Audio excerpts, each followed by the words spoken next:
Kurbanesia, kurban dalam genggaman. Oke, Assalamualaikum warahmatullahi wabarakatuh. Sahabat Kurbanesiars dimanapun Anda berada. Hari ini saya akan berbagi sharing kepada kalian semua tentang kenapa sih sapi Bali itu tidak boleh dekat dengan domba. Kita akan ulik satu persatu dan semoga ini semua bisa menjadi antisipasi teman-teman peternak dan juga bisa menjadi edukasi buat kita semua. Oke, bagi kita yang manusia, domba itu terlihat menggemaskan, lucu dan juga imut ya mungkin ya. Tetapi bagi sapi Bali itu adalah pembawa pesan kematian. Kenapa?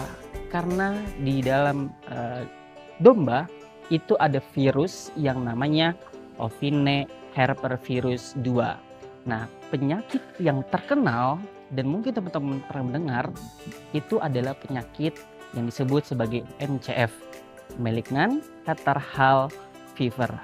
Ini disebut sebagai penyakit ingusan sih ya. Oke deh. Di dalam tubuh domba, virus ini sudah ada sejak domba itu masih kecil.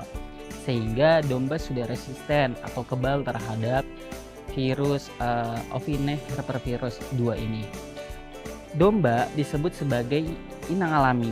Jadi sejak kecil ya tadi seperti yang sudah saya jelaskan, dia sejak kecil sudah ada virus ini sehingga dia tidak akan mengalami kesakitan. Sedangkan sapi Bali adalah inang rentan, di mana sapi Bali ini berbeda dengan sapi jenis lainnya seperti Simmental ataupun Limousin ya yang dari luar negeri. Itu mereka lebih kuat terhadap virus ini dibanding dengan Bos javanicus atau sapi Bali. Dan terakhir, terkait dengan fatality rate-nya atau tingkat kematian pada penyakit MCF ini yang dialami sapi Bali itu berkisar antara 95 sampai 100% loh.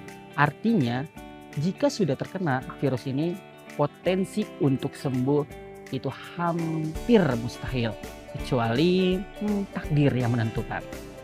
Nah, teman-teman, kenapa sih sapi Bali ini rentan terhadap virus ini? Yang pertama, karena sistem imun sapi Bali itu tidak mengenal virus herpes domba.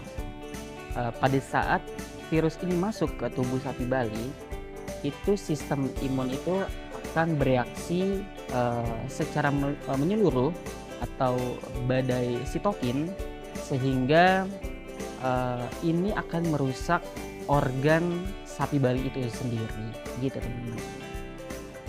Nah, kita juga perlu mengenali gejalanya. Gejalanya itu yang paling sering terlihat adalah pertama, demamnya itu sangat tinggi, rate 40 sampai dengan 41 derajat Celcius. Yang kedua, itu bisa dilihat dari matanya. Matanya itu biasanya terkena dengan MCF ini itu korneanya akan putih teman-teman. Dan yang terakhir adalah mulutnya itu seperti hewan-hewan yang terkena PMK, tetapi ini lebih parah. Selanjutnya juga bisa dilihat dari hidungnya. Hidungnya itu akan mengeluarkan ingus yang berlendir disertai juga bau yang bisa dicium oleh manusia gitu teman-teman. Nah, berdasarkan data jurnal pertanian Indonesia dan juga BBVet atau Balai Besar Veteriner itu bahwa virus MCF ini terjadi di daerah-daerah yang memiliki sistem peternakan antara sapi Bali dengan domba itu hampir di dalam satu wilayah.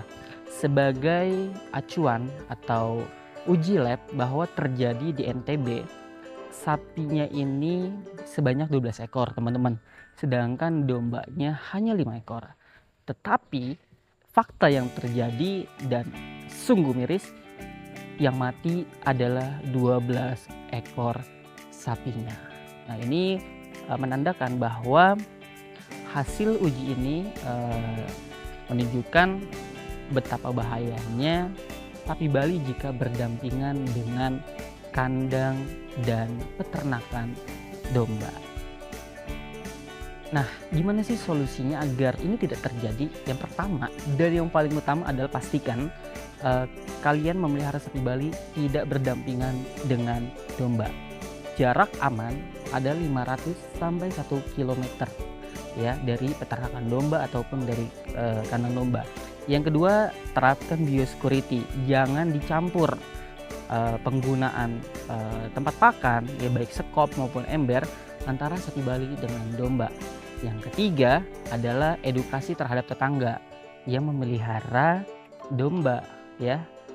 Ini agak sulit sih yang nomor 3 ini, tapi ini merupakan cara yang memang harus diterapkan oleh teman-teman peternak sapi Bali. Nah, mungkin teman-teman kalau ada yang berbeda pandangan terkait hal ini, bisa kita berdiskusi di kolom komentar, saya selalu terbuka.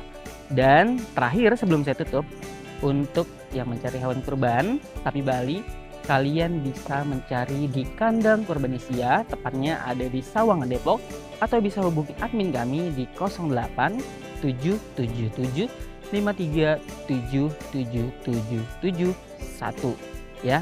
Kita open selalu. Thank you.